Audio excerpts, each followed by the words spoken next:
Então, pessoal, bom dia. Bora lá iniciar um novo assunto, né? Agora, a trigonometria, que é muito importante, tanto para o Enem quanto para ano que vem, quando vocês ingressarem na universidade, em disciplinas como o cálculo diferencial integral, que tem na maioria dos cursos, principalmente de exatos, né? Claro.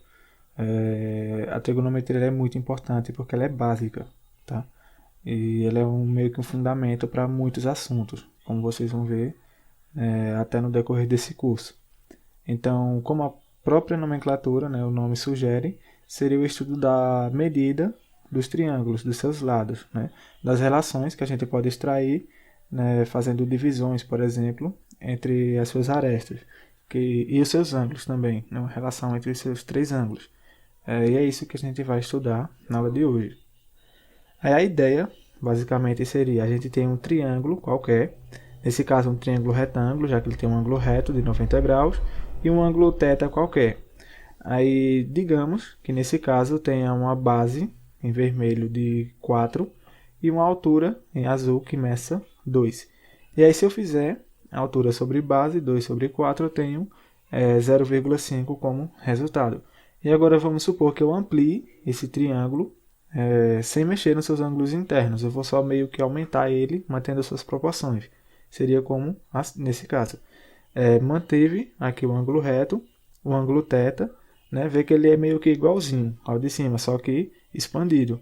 E aí digamos que a sua base agora, em vermelho, meça 6, e a sua altura obrigatoriamente vai aumentar na mesma proporção que a base, ou seja, em 1/3. De 2 passa para 3. E aí se eu fizer a altura sobre base, eu tenho de novo 0,5. Então dá para notar que a gente está conseguindo extrair uma relação bem interessante.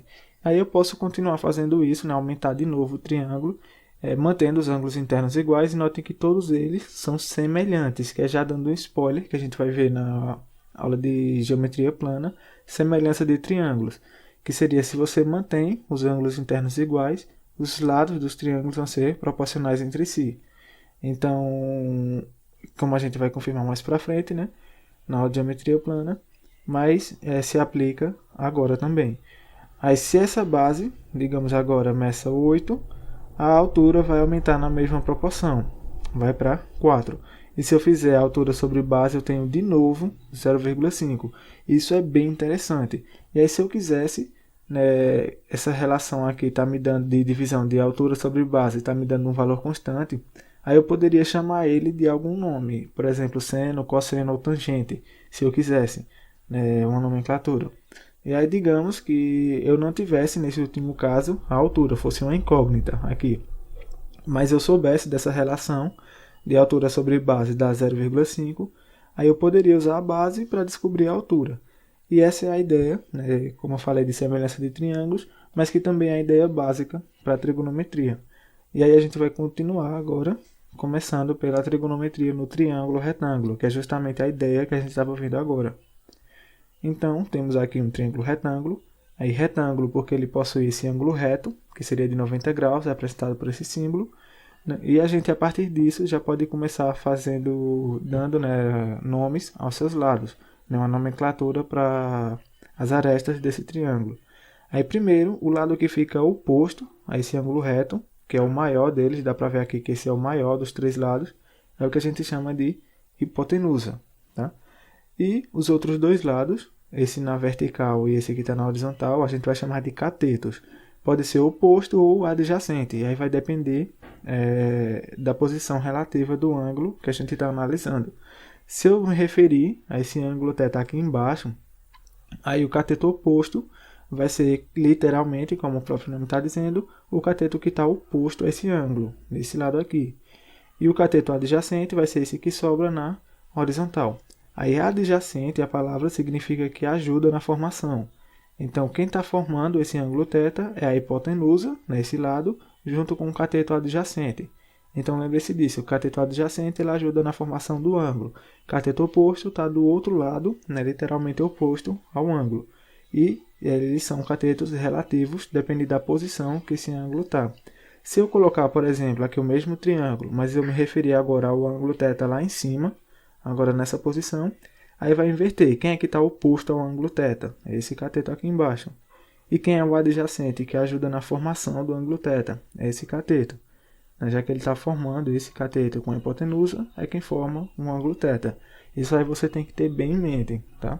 Porque tudo que a gente vê a partir de agora, seno, cosseno, tangente e tal, vai depender dessa ideia de cateto oposto, adjacente à hipotenusa.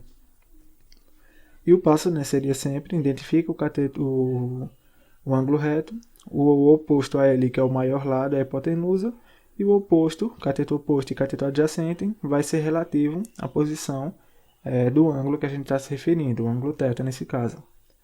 E aí, né, como a gente viu que dá para tirar relações se eu dividir os lados desse triângulo e mantendo os ângulos internos iguais, né, sem alterar aqui o ângulo reto, sem alterar esse θ e mantendo esse de cima igual também, aí a gente pode fazer divisões, né, dos seus lados, das suas arestas e obter valores constantes, tá?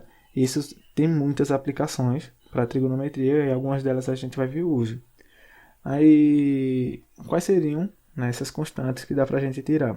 Seriam 3 entidades trigonométricas básicas. Primeiro, o seno desse ângulo θ, que vai ser cateto oposto sobre a hipotenusa, sempre, tá? Cateto oposto sobre hipotenusa. Próximo, cosseno, cateto adjacente sobre hipotenusa. Tangente, cateto oposto sobre cateto adjacente. Aí se quiser tira um print aí ou anota, provavelmente você já sabe disso, né? Porque a gente vê muito na escola até, e provavelmente vocês já viram aí em física, talvez até com Érica, alguma coisa sobre. Então anote aí, caso você não tenha prática, que a gente vai precisar muito dessa ideia ao longo da aula. É importante você encontrar uma forma de memorizar. Eu gosto de fazer assim, para simplificar, não ficar esse nome todinho que está aí na divisão.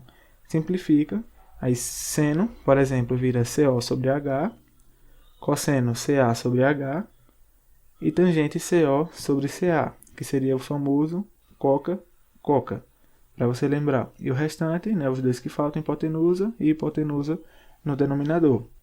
Mas aí é a seu gosto, né? A forma que você achar melhor de lembrar, aí você utiliza. Mas eu costumo... agora, depois de muita prática, já lembra de cara, meio que decorado. Mas se você ainda estiver tentando decorar ou entender ainda essas relações, aí você escolhe, né, encontra uma forma de tentar lembrar como essa daqui. Bora continuar. Outra coisa importante, né, que vocês têm que saber é que, olha só, se eu fizer seno sobre cosseno, seno é cateto oposto sobre hipotenusa, cosseno cateto adjacente sobre hipotenusa. E aí dividindo eu vou ter uma razão entre frações. E aí como é que a gente faz? Repete a de cima e multiplica pelo inverso da de baixo, assim. A de cima continuou, cateto oposto sobre hipotenusa, e a de baixo inverteu, cateto adjacente sobre hipotenusa, inverte e vira hipotenusa sobre cateto adjacente. E a hipotenusa, H corta com H, né, divisão no numerador e denominador, e ficamos só com o cateto oposto sobre cateto adjacente. E aí compara com esse valor aqui da tangente. Deu exatamente a mesma coisa, ou seja, essas duas expressões são iguais. Tangente é igual a seno sobre cosseno, isso é básico, tá? Vocês têm que lembrar, porque como a gente vai ver mais para frente nos ângulos notáveis, a gente vai ter que meio que decorar alguns valores para seno e cosseno. E aí a tangente, se você precisar, faz a razão entre eles, seno sobre cosseno, e obtém o seu valor. Pronto, é agora que a gente já entendeu a ideia básica da trigonometria no triângulo retângulo, né, o triângulo com um ângulo reto de 90 graus, a gente já pode começar a praticar com a questão do Enem, né, nesse caso, Enem 2013. As Torres Pertas da Europa são duas torres inclinadas uma contra a outra, construídas numa avenida de Madrid, na Espanha. A inclinação das torres é de 15 graus com a vertical. Quem está aqui, dá para ver, ela é bem inclinada mesmo, e poderia considerar a vertical como a própria borda da imagem. Ele está dizendo que dessa vertical até a torre temos um ângulo, uma inclinação de 15 graus, informação importante. E elas têm cada uma altura de 114 metros. A altura é indicada na figura como segmento de A para B, 114 metros. Essas torres são um bom exemplo de um prisma oblíquo, que a gente vai ver isso na aula de geometria plana, o que é. E a informação importante é que é de base quadrada, tá? Então a base dessas torres são quadradas. E uma delas pode ser observada na imagem, que está aí.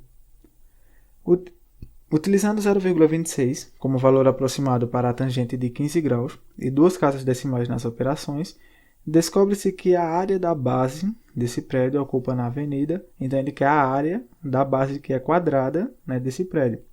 E dá alguns valores, né, de área em intervalos, ele não quer o valor exato, né, já para facilitar um pouquinho, você não ter que ficar calculando um valor bem exato, né, dá para fazer algumas aproximações e no final tentar encaixar num desses intervalos aqui. Pronto. Então, bora primeiro pegar as informações importantes que a questão passou para a gente. A inclinação da torre é de 15 graus com a vertical. Isso aí a gente já discutiu. A altura é de 114 metros, né, o segmento AB. Isso também a gente já discutiu. É um prisma oblíquo, porém de base quadrada. Essa é a informação importante, de base quadrada. Mais para frente a gente estuda prismas. 0,26 é para ser utilizado como valor aproximado para a tangente de 15 graus. Normalmente o Enem faz isso mesmo. Quando é um ângulo quebrado, 15 graus, 20, ele dá uma aproximação e a gente vai ter que usar, né, esse valor que ele deu, essa relação, para encontrar o resultado.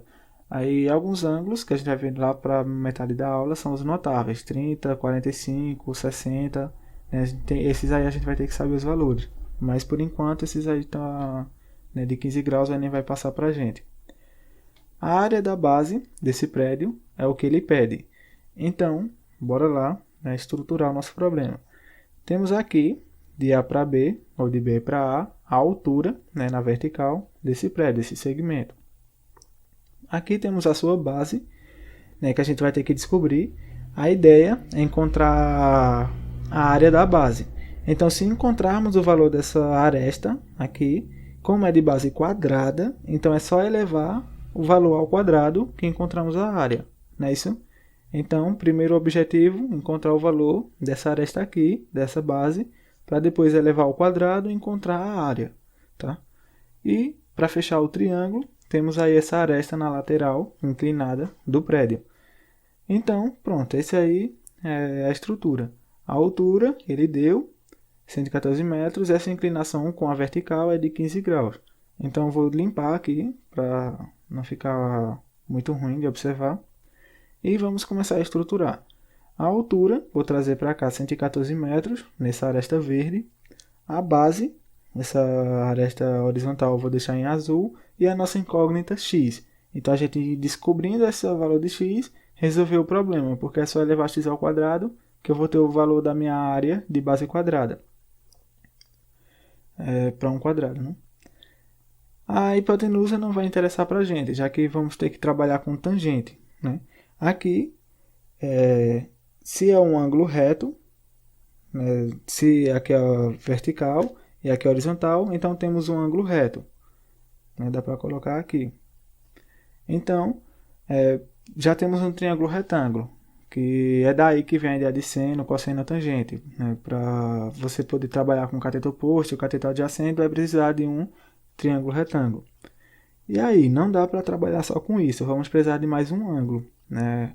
Um simples ângulo reto não vai definir nada. E eu só conheço essa aresta aqui. Então, vou ter que descobrir mais algum ângulo interno. E o que é que ele diz para a gente? Que a inclinação da torre é de 15 graus com a vertical. Então, eu posso traçar aqui uma reta vertical, como eu disse lá, como se fosse a borda daquela imagem. E até a torre, encostar na torre, temos um valor de 15 graus. Não é isso que ele passou para a gente? Mas esse ângulo é externo. Eu preciso dele dentro do triângulo. Se você puder observar, ou já tiver uma práticazinha pelo menos, dá para ver que esse ângulo é igual a esse. Porque é como se eles fossem ângulos opostos pelos vértices. Você poderia continuar essa linha aqui vindo para cá e a vertical vindo para cá e ia perceber que dava igual, 15 graus aqui em cima. Mas se você não observar isso, também dá para trabalhar aos poucos. Do mesmo jeito que foi aqui, eu tinha uma vertical e uma horizontal que resultou em um ângulo reto. Eu vou ter aqui, né, horizontal e vertical, vai ter que dar 90 graus daqui para cá. Se eu já tenho 15, então esse outro pedaço aqui vai ser de 75 graus. Então, daqui para cá 75 mais 15, 90 graus está ok. É um ângulo reto. Então, eu já não preciso mais desse ângulo aqui. Eu preciso de 15 graus do lado de fora, externo. Então, posso dar uma limpada na nossa tela. E aí, não dá para trabalhar com 75 graus, né? Porque o que ele deu para a gente foi um ângulo de 15, mas eu posso continuar aqui, né, a minha lógica. Uma informação importante que eu devia ter botado aí no slide, mas não coloquei, provavelmente você já sabe, é que a soma dos ângulos internos de um triângulo, dos seus três ângulos, sempre vai dar 180 graus. Não importa a configuração do triângulo, seu tipo pode ser qual for. Se você somar os seus ângulos internos, sempre vai dar 180. Então, se eu já conheço dois, que aqui é 90 e aqui é 75, então dá para extrair esse aqui tranquilo. Se aqui eu já tenho 90, para dar 180, sobra 90 para os outros dois lados. Já tem 75 aqui, sobra 15 graus aqui para o de cima, que é aquela mesma informação, né, que a gente já tinha antes, né, da que a torre fazia com a vertical. Dava para você ter tirado logo de cara também. E aí se eu somar 15 com 75, 90, com 90, 180. Se deu 180, então bateu, tá coerente, tá ok. E aí, agora a gente já pode começar a trabalhar com a nossa tangente. Eu não vou precisar mais desse de 75 graus, né? Eu já só vou usar o de cima. Eu vou precisar da minha hipotenusa? Não. Porque eu vou trabalhar com tangente. Lembra, cateto oposto sobre cateto adjacente. Então, eu só vou precisar desse cateto adjacente, desse oposto, para relacionar com a tangente. Eu já tenho aqui um ângulo de 15, já tenho o valor desse cateto, então eu vou poder descobrir o valor desse aqui. O que foi que a questão me disse? Que a tangente de 15 graus é igual a 0,26, né? Porém, a tangente é cateto oposto sobre cateto adjacente. Quem é o nosso cateto oposto? X, né? Já que ele está oposto ao ângulo de 15 graus. E o cateto adjacente é o de 114 metros, já que ele é quem ajuda na formação do ângulo de 15 graus. Então, ficamos assim. Cateto oposto x, cateto adjacente 114. E, como já estava aqui no começo da equação, essa expressão é igual a 0,26. Então, pronto, o problema já praticamente acabou, já foi interpretado, estruturado, agora é só uma aritmética simples para terminar. Posso trazer para cá e vamos descobrir o valor de x. Passa o 114 multiplicando, e aí dava para fazer uma aproximação, substituir por 0,25 se quisesse, e aí você faz do que achar melhor. Colocando aqui o valor exato, 29, assim, exato com duas casas decimais, que foi o que ele considerou lá no começo da questão. 29,64 metros é o valor dessa base, aqui x, para o nosso prédio. E aí como é que eu descubro a área? É só elevar x ao quadrado, né? Então, 29,64 ao quadrado, que vai dar... Dava para ter substituído por 30 ao quadrado mesmo, para facilitar, já que ele deu uns intervalos lá. Não ia precisar calcular exato, mas aqui vai dar realmente esse valor, 878,53 metros quadrados, como sendo a área da base do nosso prédio. Foi um problema simples, tá? Levando lá para as alternativas, olha, maior que 700 metros quadrados. E olha a diferença que deu, né? Que já foi para dar uma abertura boa para você fazer aproximações, não ter que sair calculando o valor exato no meio da prova. Então esse foi um problema razoável, né, de trigonometria no triângulo retângulo. Então, pessoal, agora que a gente já entendeu, né, a ideia da trigonometria no triângulo retângulo, o triângulo com o ângulo reto de 90 graus, bora começar, né, partir para a trigonometria no círculo ou ciclo trigonométrico. Então, eu vou primeiro mostrar a estrutura para vocês. Como seria, primeiro começamos como se fosse um sistema cartesiano normal, xy.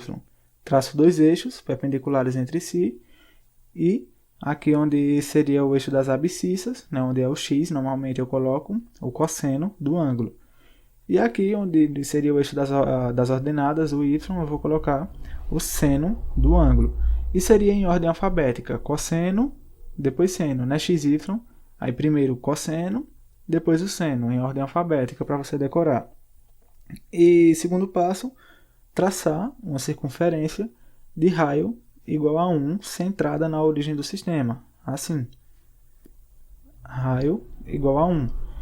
E aí, essa circunferência ele obedece a essa equação aqui embaixo, que provavelmente você já viu, seno ao quadrado mais cosseno ao quadrado igual a 1. Isso nada mais é do que a equação de uma circunferência. A gente ainda vai estudar na aula de geometria analítica e lá vai ver que A equação, quando a origem o centro da circunferência está na origem do sistema, é x ao quadrado mais y ao quadrado igual ao raio ao quadrado. Então, só de olhar para essa equação, já dava para ver que o seu raio é igual a 1.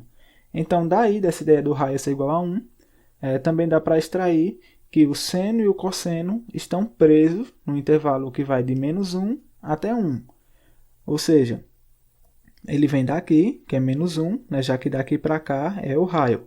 Então, ele vem para menos 1, 0 e 1, 1 positivo. Né? Isso aqui é o raio da circunferência, que é igual a 1. Então, qual o valor máximo que o cosseno pode atingir, por exemplo? É aqui, que é 1. E qual o valor mínimo? Aqui, que é menos 1. A mesma coisa para o seno. Qual o valor máximo que o seno pode atingir? Daqui da origem para cá é o raio, que é 1. Máximo, 1. Mínimo, daqui da origem para cá, é menos 1. Então, essa é a ideia. Lembrar que seno e cosseno estão presos ao intervalo de menos 1 até 1. E a tangente? Onde é que ela fica aí? Se você já viu, né, pelo próprio nome, tangente significa que toca em um único ponto. A tangente, ela tangencia a circunferência tocando nesse único ponto aqui do meu círculo. Então, vou chamar de tangente de x. E a sua origem vai estar aqui. 0 para a tangente e assim por diante. É como se fosse um eixo paralelo, aí, separado dos outros. Então, enquanto o seno e o cosseno eles estão presos ao intervalo de menos 1 até 1, o valor de tangente pode assumir qualquer valor, como vamos ver em algum exemplo aí, que ele pode ir daqui até o infinito. Tá? Lembrar disso também. Então, bora já, vou mostrar para vocês um exemplo de como seria o uso desse círculo trigonométrico. Eu vou primeiro abrir um ângulo aqui para vocês verem.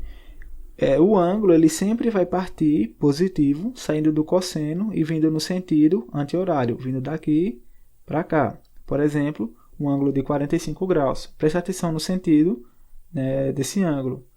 Sentido anti-horário, 45 graus. E aí o que é que eu faço? Eu vou partir da origem, passando por esse ângulo, formando esse ângulo, na verdade, daqui para cá, 45 graus. E aí eu vejo onde vai tocar na minha circunferência. E a partir daí é como se fosse o gráfico de uma função normal. Está aqui um ponto, e aí eu vejo quais são as coordenadas desse ponto. Ele vem aqui, olha para o eixo do seno, nesse caso, para 45 graus em raiz de 2 sobre 2, que é menor do que 1 se você fizer a conta aí. O valor de seno ele nunca vai ser maior do que 1, nem menor do que menos 1. E para esse ângulo de 45 graus, o cosseno também vai dar raiz de 2 sobre 2, já que 45 graus, o seno e o cosseno são iguais, fica tudo bem simétrico, bonitinho aí. Praticamente é um plano cartesiano XY normal. E o eixo da tangente? Como eu disse, fica aqui, tangente de x. E aí o que é que eu faço? Eu não formei essa reta aqui, para formar esse ângulo de 45 graus. Eu vou continuar essa reta até tocar no eixo da tangente, que nesse caso vem até esse ponto aqui. Para 45 graus, a tangente é 1, já que tangente é seno sobre cosseno. Quando eu divido esse número, que é igual a esse, uma coisa dividida pela mesma coisa vai dar 1. Né? E dá para ver aqui que ele está exatamente no topo da circunferência, que realmente é o valor do raio, igual a 1. Daqui para cá é 1, o raio da circunferência, que é a tangente de 45 graus. Esse é só um exemplo. E aí, se por acaso eu tivesse aberto um ângulo de 70 graus, por exemplo, essa minha reta ele ia vir até aqui, por exemplo, tocava na circunferência, aí daqui eu pegar os valores do seno e cosseno, e a tangente ia continuando, até chegar lá em cima. Aí provavelmente ia dar um valor mais alto, tá? 2, 3, sei lá. E o valor da tangente ela pode chegar até praticamente o infinito.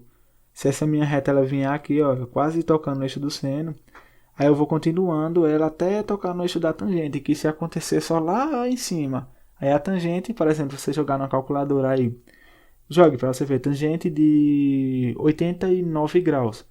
Vai dar um valor um pouquinho alto. Pronto, eu não vou focar muito aqui no ciclo trigonométrico. Você também pode estudar a parte, aí se quiser se aprofundar um pouquinho mais. Mas essa é a ideia básica que eu mostrei. E o mais importante, por enquanto, que eu considero, é a gente usar o ciclo trigonométrico, pelo menos para tentar lembrar os valores do cosseno e seno para 0 e 90 graus. E se você quiser se aprofundar um pouquinho na trigonometria, vai precisar, né, estudar o ciclo trigonométrico. Então, eu vou usar nesse ciclo para preencher essa tabelinha aqui. Seno e cosseno, né, a tangente é só fazer seno sobre cosseno, então é tranquilo, para 0 graus e para 90 graus. Então, primeiro, para 0 graus, como é que fica? Se o ângulo ele é contado do cosseno, partindo do cosseno para cá, sentido anti-horário, 0 graus vai ficar aqui mesmo, sobre o eixo do cosseno, né? Então, olha, 0 graus fica sobre o eixo. E aí, onde é que bate na circunferência? Exatamente aqui. E a partir daí, é praticamente um sistema cartesiano normal. Quais as coordenadas nesse ponto? Se o raio é igual a 1, que nem está aqui, vai ser o próprio raio, né? Daqui para cá é o raio. Então, para o cosseno, que seria tipo x, vai ser 1, a abscissa. E para o seno, que seria tipo y, a ordenada, temos 0, já que está sobre o eixo do cosseno. Como se fosse um sistema cartesiano comum, né? Coordenadas 1 e 0. Então, só substituir lá. Seno igual a 0 para 0 graus e cosseno igual a 1. E tangente? Não é seno sobre cosseno. 0 sobre 1 vai dar 0. E, né, se você quiser verificar com o eixo da tangente, né, ficaria bem aqui na origem do eixo da tangente, que realmente é 0. E para 90 graus? Bora lá. Se parte do eixo do cosseno, então vai ser daqui para cá, sentido anti-horário, 90 graus. Tá? Essa é a ideia do círculo trigonométrico. Então, partindo da origem para cá, essa reta é a reta para nosso ângulo, de 90 graus, um ângulo reto. Onde é que bateu na circunferência? Nesse ponto. E aí é só fazer como se fosse sistema cartesiano comum. Coordenadas 0 para o cosseno, que seria tipo a abscissa, e 1 para o seno, que seria a nossa ordenada. Substituindo lá na tabela, 1 para seno, 0 para cosseno. E como é que fica a tangente nesse caso? Ao fazer seno sobre cosseno, eu vou ter uma divisão por zero. E o que acontece com a divisão por zero? Indeterminação matemática. Não existe para a gente, então tangente de 90 não vai existir realmente. É uma indeterminação. Vou botar esses 3 pontinhos aí. E se você quiser ver a lógica no ciclo trigonométrico, é só botar o eixo da tangente aqui. E como é que a gente viu para extrair o valor da tangente? Eu vou continuar essa reta aqui até ela encostar no eixo da tangente. Como a gente viu no exemplo do 45 graus. Pode voltar lá se quiser para dar uma conferida. Porém, quando é que essa reta vai tocar o eixo da tangente? Nunca, porque elas são paralelas, as duas são verticais. Então, realmente não existe tangente de 90 graus. Pronto, extraímos a nossa tabela. E aí agora já dá para continuar com o nosso problema. Daqui a pouco eu vou trazer uma tabela maior. Se eu quiser também, o ciclo trigonométrico dá para extrair os gráficos da função, que é uma coisa bem legal. Se você procurar uns vídeos no YouTube, né, das animações, é que fica bem bonito, né, formando o gráfico a partir do ciclo trigonométrico. E aí dá para ver, olha, que o valor máximo, por exemplo, né, nesse caso, que é o gráfico do cosseno, qual o valor máximo? O raio da circunferência, que está aqui, olha, 1. Qual o valor mínimo? Ele vai diminuindo, mas o valor mínimo é menos 1. Tá? Como eu disse, o valor do cosseno e seno estão presos ao intervalo de menos 1 até 1. Como nos gráficos, olha, seno, aqui, cosseno, eles são iguaizinhos, a diferença é que estão deslocados. O seno de 0 é 0, seno de 0, o cosseno de 0 é 1. Então eles só ficam meio que deslocados, porém presos a esse intervalo, 1 como sendo o valor máximo e menos 1 como sendo o valor mínimo para os dois. E a tangente não, o gráfico dela é assim, olha, e vai-se embora. Aqui se eu fosse continuando, ele vai até o infinito, né? Pelo menos lembrem dessa ideia aí. E a tabela de resumo dos ângulos notáveis, isso é importante. Como eu disse, o Enem ele costuma dar aproximações para tangente, seno, cosseno de ângulos meio quebrados, tipo 15 graus, como foi lá no primeiro exercício. Mas para esses ângulos notáveis, que seriam esses de 30, 45, 60, além do 0 e 90 também, o Enem não vai te dar, você vai ter que saber esses valores, né? A gente já viu para 0,90, então vou substituir aqui. Seno de 0, 0, cosseno 1, tangente 0. Para 90, seno é 1, cosseno é 0 e tangente, como a gente viu, não existe. E 30, 45, 60 você meio que vai ter que decorar, não tem jeito. Aí para o seno, você vai fazer 1 sobre 2, raiz de 2 sobre 2, raiz de 3 sobre 2. É como se você fizesse 1 sobre 2, 2 sobre 2, 3 sobre 2 e colocasse radicais nos numeradores. A ideia é essa. E o cosseno vai ser a mesma coisa, só que na ordem contrária. Raiz de 3 sobre 2, raiz de 2 sobre 2 e 1 sobre 2. Isso aí você tem que lembrar. Arruma um jeito aí de decorar, tá bom? E para tangente não precisa decorar. É mais difícil você precisar. Para tangente normalmente é seno e cosseno. Mas se precisar é só você fazer a divisão. Seno sobre cosseno. Que vai dar uma divisão de frações e você obtém o valor. Mas para o Enem é mais difícil. Você precisa da tangente. Mas se precisar você faz essa divisão. E se quiser fazer aí para conferir, a tangente de 30 graus vai dar raiz de 3 sobre 3. 45 graus vai dar 1, já que um número igual dividido por ele próprio dá 1. E para 60 graus vai dar a raiz de 3. Então lembre-se disso, a gente vai precisar nos exercícios que vamos fazer agora, né, 2 questões do Enem para finalizar a aula. Pronto, mais uma questão, bem recente até, em 2017. Vamos responder depois uma de 2018, ou seja, 2 questões bem recentes do Enem. Raios de luz solar estão atingindo a superfície de um lago, formando um ângulo X com sua superfície, conforme indica a figura que eu vou mostrar. Em determinadas condições, pode-se supor que a intensidade luminosa desses raios na superfície do lago seja dada aproximadamente por intensidade, dependendo do ângulo X, igual a K, que é uma constante, vezes o seno de X, desse ângulo X, sendo K uma constante e supondo-se que X está entre 0 e 90 graus. Como está aqui na imagem, né, o Sol, feixe de luz na superfície de um lago. Ele só disse que é a superfície de um lago para dizer que ela é perfeitamente plana. Mas eu poderia considerar o solo mesmo, só dizendo que é plana. Quando x igual a 30 graus, a intensidade luminosa se reduz a qual percentual de seu valor máximo? E desses valores de porcentagem. Então, primeiro que a gente precisa do valor máximo de intensidade luminosa e também para 30 graus, e aí comparar para ver o quanto foi reduzido. Voltando aqui, só para mostrar a equação, eu poderia responder rápido essa questão, dá para fazê-la rápido, só olhando para a equação. Se K é constante, só quem está variando é o seno do ângulo que o feixe de luz forma com o solo, nesse seno de x. Primeiro, qual o valor máximo que eu vou precisar, né? Então, eu só tenho que ver qual o valor máximo que o seno pode assumir. A gente não viu que o valor máximo que tanto o cosseno quanto o seno podem assumir é 1. Eles variam de menos 1 até 1, que seria seno de 90 igual a 1. E aí era só substituir aqui por 1 e ia ficar K, como sendo o valor máximo. K vezes 1 dá K. E depois era só descobrir para 30 graus, substituindo seno de 30 graus aqui. E ele não deu seno de 30, você ia ter que lembrar, como eu falei, os ângulos notáveis 0, 30, 45, 60 e 90, você tem que lembrar. E aí substituía seno de 30 e ia obter o valor da intensidade luminosa para 30 graus. E seria só isso, praticamente. Mas eu achei essa questão ela bem interessante, porque ela faz meio que uma decomposição de vetores, que na física, decomposição de forças. Eu achei legal trazer a ideia física para cá. Então, eu não vou responder só olhando para a equação. A gente vai entender o problema, tá? Como ele obteve isso aqui, tá? E depois a gente responde. Mas ela seria simples até. Pronto. Então, a ideia seria essa. Temos aqui o nosso querido Sol, o solo, ou a superfície do lago perfeitamente plana, né? Como ele citou. E o Sol vai lançar um feixe luminoso, né? Tem uma direção aqui e um sentido, como a ponta da seta indica, formando um ângulo X com esse solo, com a superfície do lago, que foi o que ele chamou.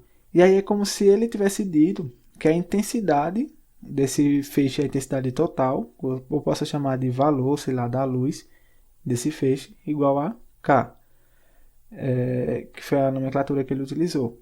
E aí o que ele fez foi uma decomposição, como lá na física, decomposição de força. Ele decompôs esse vetor, né? Esse feixe luminoso é um vetor, já que ele possui direção e um sentido aqui.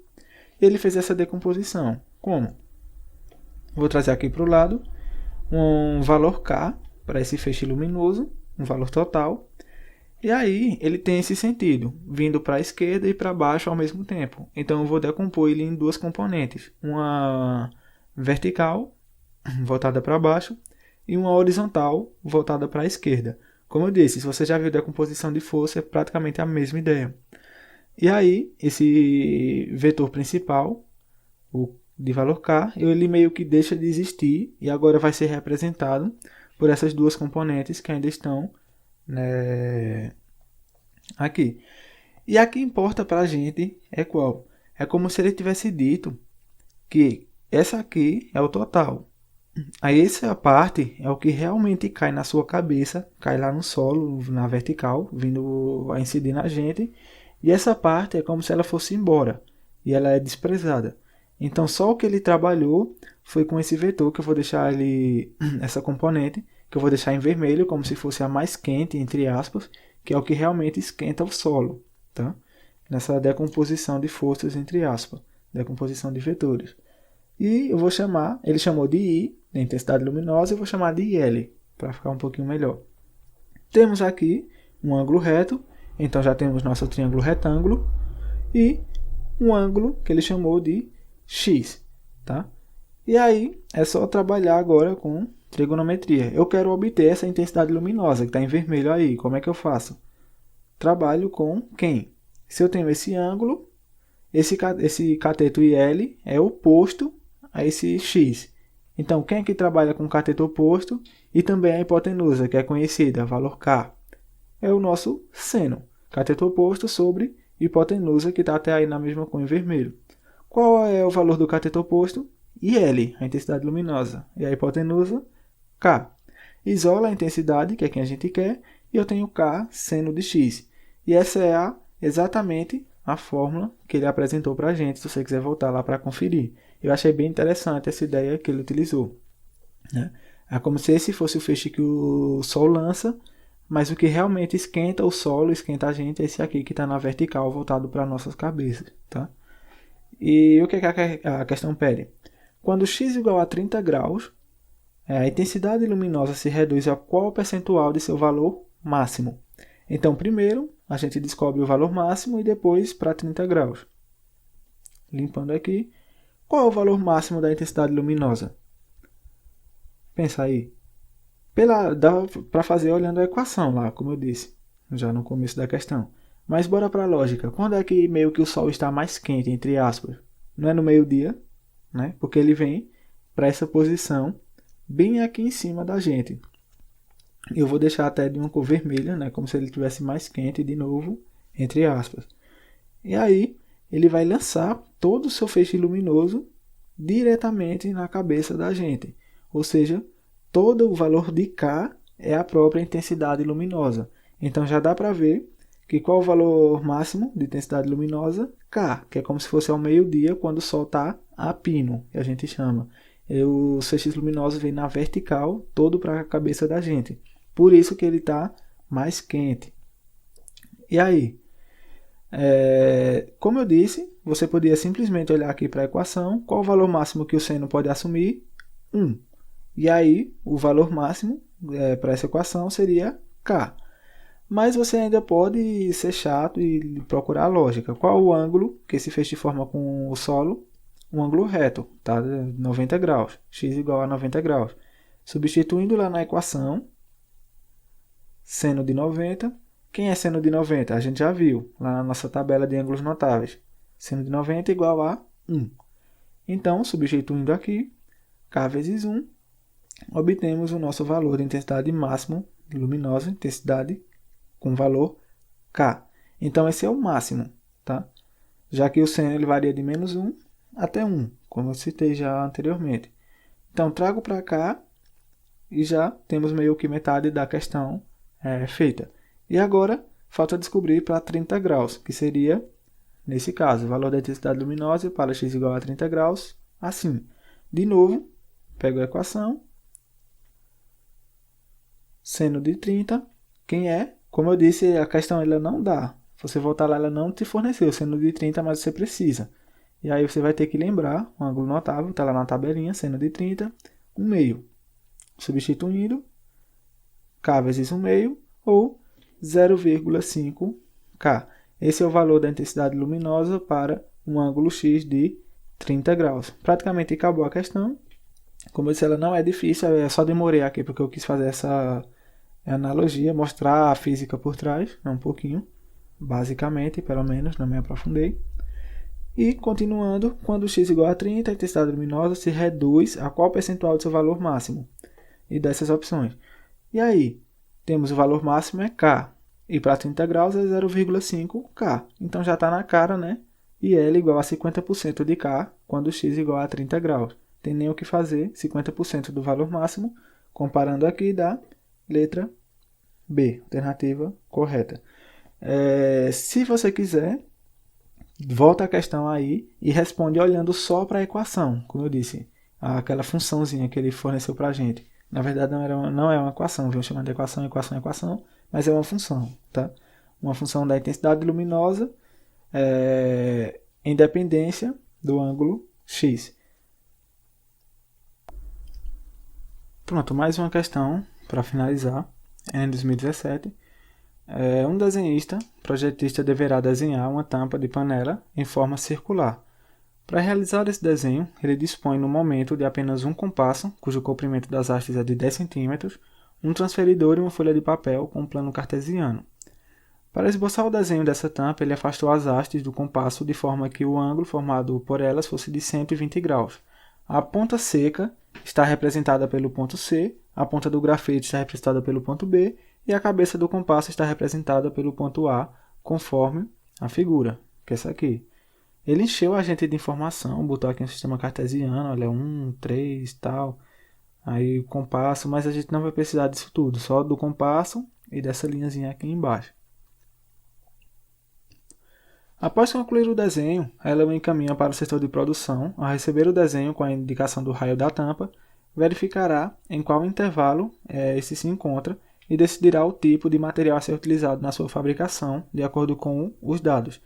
Aí tipo do material e aqui intervalo. De novo, ele vai querer o raio, né, que a gente descobre o raio da tampa, mas ele não quer um valor exato, ele encaixou isso aí dentro do intervalo, que é para a gente poder usar algumas aproximações. O tipo de material a ser utilizado pelo setor de produção será, então a gente descobre o raio da tampa e vê em qual intervalo se encaixa. Pronto. Aí o raio da tampa, aqui, se aqui está a origem, né, essa aqui é a tampa, em C está a origem, então daqui para cá é o raio, né? Então a gente não vai precisar usar esse sistema cartesiano nessas coordenadas, isso tudo. Eu só vou precisar tirar daí um triângulo. Aí daqui para cá é o raio, que eu vou chamar de R, ele também chamou de R maiúsculo, e é daí que eu vou extrair as informações.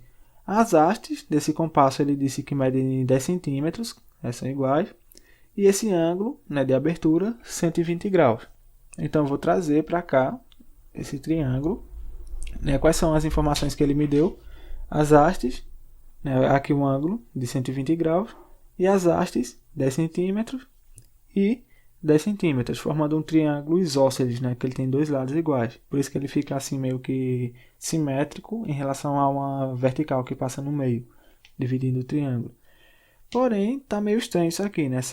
Embora ele possa fazer isso, né, dizer que aqui é 120 graus, fica meio estranho, né? Porque 120 seria um pouquinho maior. Então eu vou só reajustar, mas a ideia continua sendo a mesma. Digamos que fosse mais ou menos assim para ficar um pouquinho melhor, né, mais próximo da realidade. E aí daqui para cá, 120 graus. Não precisa descobrir os outros ângulos, mas eu quero só para mostrar para vocês que vamos precisar dessa ideia na aula de geometria plana, é bem interessante. Como é que a gente poderia descobrir esses dois ângulos aqui? Note que não estamos trabalhando por enquanto, pelo menos, com um triângulo retângulo. E aí não tem catetos aí, né? São só lados do triângulo. Para ter catetos eu preciso de um triângulo retângulo. E como é que eu poderia descobrir se eu precisasse esses outros ângulos? Já dá para responder a questão daqui. Se você for ver no site do Descomplica, alguns sites aí provavelmente eles usarão lei dos senos ou lei dos cossenos. Eu não gosto, na lei dos cossenos, para lembrar é meio complicado. Eu prefiro trabalhar só com a trigonometria do triângulo retângulo. Então, se você for decorar a lei dos cossenos, quiser pesquisar aí, mas eu não vou entrar nesse assunto, dava para responder só com o que está aqui. Porém, o cálculo ainda não seria tão simples. Mas eu vou dividir, né, tirar daqui um triângulo retângulo para a gente chegar na resposta. E aí, se eu quisesse descobrir esses outros dois ângulos e precisasse, eu poderia usar a ideia dele ser isósceles. Se ele tem esses dois lados iguais, ele é totalmente simétrico em relação ao seu meio. Então, esses dois ângulos também são iguais. Dá até para ver aí na imagem, né? Se a soma dos ângulos internos tem que dar 180, aqui já tem 120. Sobra 60 para dividir para os dois, que como são iguais, fica 30 graus para cada. Essa ideia vai ser bem importante, como a gente vai ver, eu já citei algumas vezes, na próxima aula de geometria plana. Então, o que é que eu vou fazer? Para extrair um triângulo retângulo daí, eu posso simplesmente cortar ele na metade. E pronto. Aí ficaria assim. O ângulo que era de 120 ficou 60 para cada, já que eles são iguaizinhos, dividir na metade. E a base, que era o raio da tampa R, vira R sobre 2. E aí eu posso trabalhar só com 1. Aí por que eu fiz isso de novo? Para extrair triângulos retângulos. Olha aqui, ângulo reto de novo. Então, ângulo reto, hipotenusa, 2 catetos. Perfeito, está um triângulo retângulo. Posso trabalhar só com 1. Limpo o resto e vou trazer ele para cá. E aí é só descobrir o valor de R. Como eu disse, não precisávamos, na verdade, ter descoberto esse valor aqui, de 30 graus. Dá para trabalhar só com o de 60. Então, vou tirar ele daqui. E aí, o que a gente faz agora? Temos quem? Um ângulo, aqui de 60. Poderia ter trabalhado com o de 30 aqui também, mas ia dar no mesmo.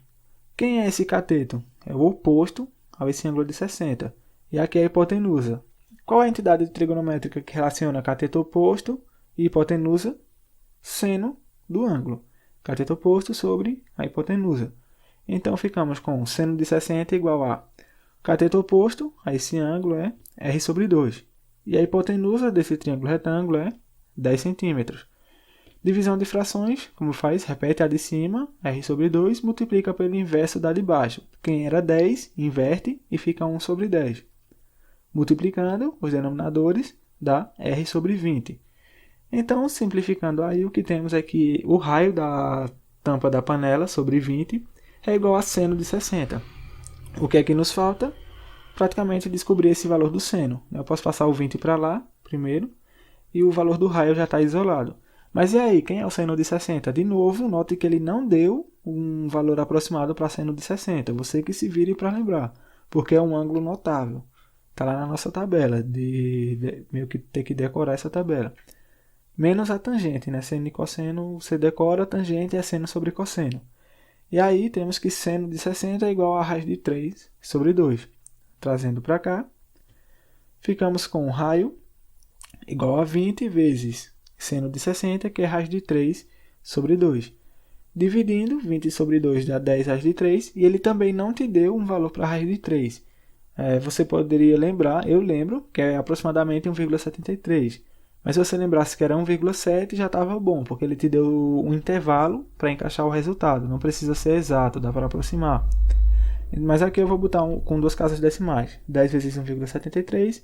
Então, o raio da tampa da panela é de aproximadamente 17,3 centímetros. Não é uma questão difícil, tá? Só um pouquinho de prática. E lembrar os ângulos notáveis. Se você não lembrasse qual é o seno de 60, ia parar aqui. Como é que eu ia sair daqui 20 seno de 60 se eu não sei quem é o seno de 60? Tem que lembrar, né? Decorar a tabelinha dos ângulos notáveis. Comparando lá com os resultados, 17,3 está bem no meio aqui do tipo de material número 4. Então, gabarito fica letra D. E de novo, né, ele deu esses intervalos para você não ter que calcular o valor bem exato, dava para aproximar. Raiz de 3, se você tivesse colocado 1,7, ia ficar 17. Aqui 1,3 vezes 10, 17, o resultado. E ainda ia estar dentro do intervalo correto, com uma boa folga até. Então, pratiquem mais trigonometria, que a gente vai precisar. E na próxima aula a gente vai entrar na geometria plana.